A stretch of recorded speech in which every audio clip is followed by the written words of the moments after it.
Assalamualaikum warahmatullahi wabarakatuh. Saya dari kelompok 2 akan mempresentasikan peran budaya dalam bisnis internasional.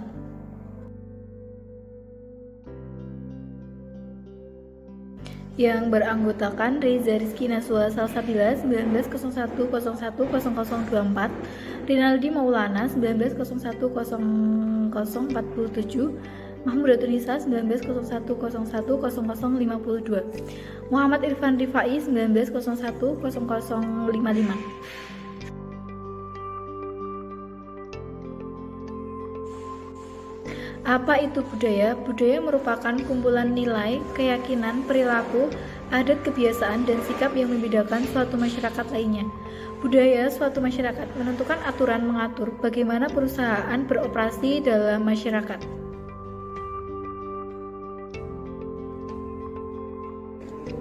Beberapa karakteristik budaya layak diperhatikan karena relevansinya terhadap bisnis internasional.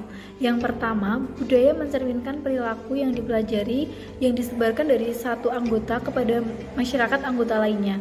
Unsur budaya ditularkan secara antara generasi yang lainnya, ditularkan secara integrasi seperti ketika senior mendidik mahasiswa baru mengenal tradisi sekolah.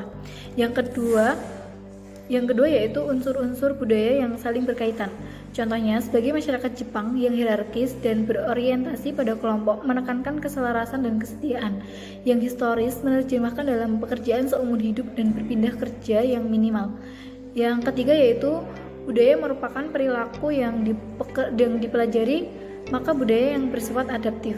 Contohnya, setelah Perang Dunia Kedua, Jerman dibagi menjadi Jerman Barat mempunyai warisan yang sama dan berkembang selama abad-abad. Pembagian ini menciptakan perbedaan peran budaya besar antar OSIS dan WESIS. Yang terakhir yaitu budaya adalah suatu yang dimiliki bersama oleh anggota masyarakat dan mengidentifikasi keanggotaan dalam masyarakat.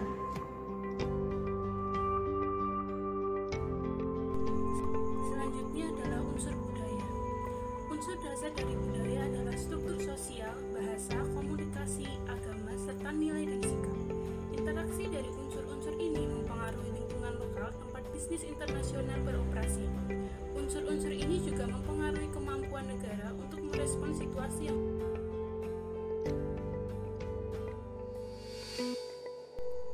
struktur sosial. Dasar dari setiap masyarakat adalah struktur sosialnya. Kerangka keseluruhan yang menentukan peran individu dalam masyarakat, stratifikasi masyarakat, dan mobilitas individu dalam masyarakat. Yang pertama adalah individual, keluarga, dan kelompok. Semua masyarakat manusia melibatkan individu yang tinggal dalam unit keluarga dan bekerja dengan satu sama lainnya dalam kelompok. Namun masyarakat berbeda dalam cara mereka mendefinisikan keluarga dalam kepentingan relatif yang mereka berikan pada peran individu dan kelompok. Yang kedua adalah stratifikasi sosial. Masyarakat berbeda dalam tingkat stratifikasi sosial. Semua masyarakat mengkategorikan orang hingga tingkat tertentu atas dasar kelahiran, pekerjaan, pencapaian, pendidikan, atau atribut-atribut lainnya. Yang ketiga adalah mobilitas sosial. Mobilitas sosial adalah kemampuan individu untuk bergerak dari satu strata masyarakat ke strata masyarakat lain. Mobilitas sosial cenderung lebih tinggi dalam masyarakat yang kurang bertingkat. Mobilitas sosial atau tiadanya mobilitas sosial sering mempengaruhi sikap dan perilaku individu terhadap faktor-faktor seperti relasi tenaga kerja, formasi modal manusia. Yang keempat adalah bahasa. Bahasa adalah hal utama yang menggambarkan kelompok budaya karena merupakan sarana penting di mana anggota masyarakat berkomunikasi satu sama lain. Para ahli telah mengidentifikasi sekitar 3.000 bahasa berbeda dan sebanyak 10.000 dialek berbeda di seluruh dunia. Selanjutnya adalah komunikasi. Komunikasi adalah sesuatu yang penting untuk menghindari kesalahpahaman bisnis. Berkomunikasi baik secara verbal maupun non-verbal sangat penting bagi seorang manajer internasional. Meskipun komunikasi sering terjadi salah dengan orang-orang yang memiliki budaya yang sama, tapi kemungkinan miskomunikasi akan meningkat ketika orang-orang tersebut dengan budaya yang berbeda. Beberapa kelompok berkomunikasi dengan menggunakan lebih dari sekedar kata-kata, salah satunya dengan komunikasi nonverbal. Komunikasi ini meliputi ekspresi wajah, gerakan tangan, intonasi, kontak mata, dan lain-lain. Sebagai contoh, tanda seperti ini di Amerika Serikat berarti oke, tetapi di Jepang itu berarti menandakan uang. Selanjutnya adalah agama. Agama adalah aspek penting dari sebagian besar masyarakat. Agama mempengaruhi cara anggota masyarakat dalam hubungan dengan satu sama lain dengan pihak luar. Agama membentuk sikap dari penganutnya terhadap konsumsi, tanggung jawab sosial, dan perencanaan untuk masa depan. Contohnya pada agama Islam, meskipun mendukung kapitalisme, tapi memberikan penekanan yang lebih besar pada kewajiban individu terhadap masyarakat. Misalnya, laba yang didapatkan dari transaksi yang adil adalah sesuatu yang dibenarkan, tetapi laba yang didapat tidak dihasilkan dari penipuan dan lain-lain.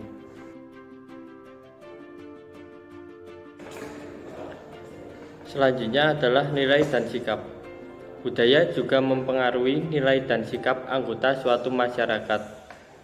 Nilai adalah prinsip dan standar yang diterima anggota tersebut. Sedangkan sikap terdiri atas tindakan, perasaan, pemikiran yang dihasilkan nilai tersebut.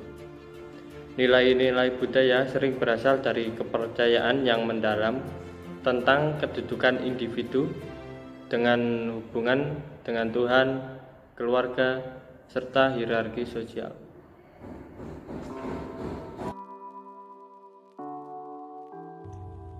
Selanjutnya adalah materi klaster budaya. Di sini yang dimaksud dengan klaster budaya adalah sekelompok negara yang memiliki budaya yang sama atau mirip. Contohnya adalah klaster Melayu. Hal yang hampir sama adalah mengenai bahasa. Bahasa Melayu digunakan di berbagai negara. Di Melayu, contohnya Malaysia, Singapura, Indonesia, dan Brunei. Namun, tetap memiliki ciri khas masing-masing sehingga tidak sama persis.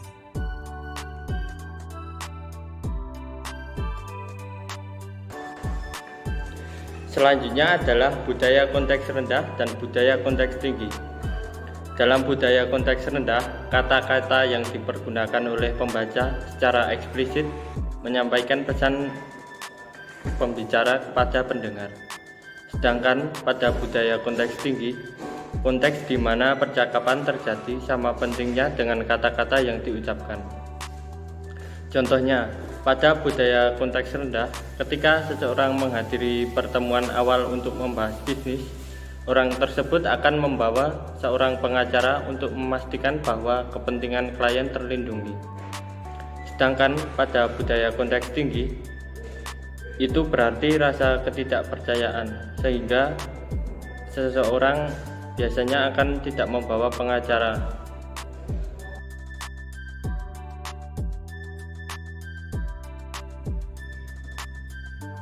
Mengapa faktor budaya sangat penting dalam bisnis? Karena budaya perusahaan menciptakan kelancaran dalam segala aspek yang berjalan di perusahaan. Aspek yang pertama adalah aspek keterlibatan. Tingkat keterlibatan yang tinggi dari karyawan akan meningkatkan komitmen mereka terhadap perusahaan. Yang kedua adalah aspek konsistensi. Konsistensi akan membantu menekankan nilai-nilai yang dimiliki perusahaan termasuk masalah komunikasi. Yang ketiga adalah aspek adaptabilitas. Membantu mempermudah proses penyesuaian di dalam perusahaan terhadap berbagai perubahan lingkungan yang terjadi. Yang terakhir adalah aspek misi, membantu menekankan pada pentingnya kejelasan misi dan tujuan dari organisasi bagi para anggotanya.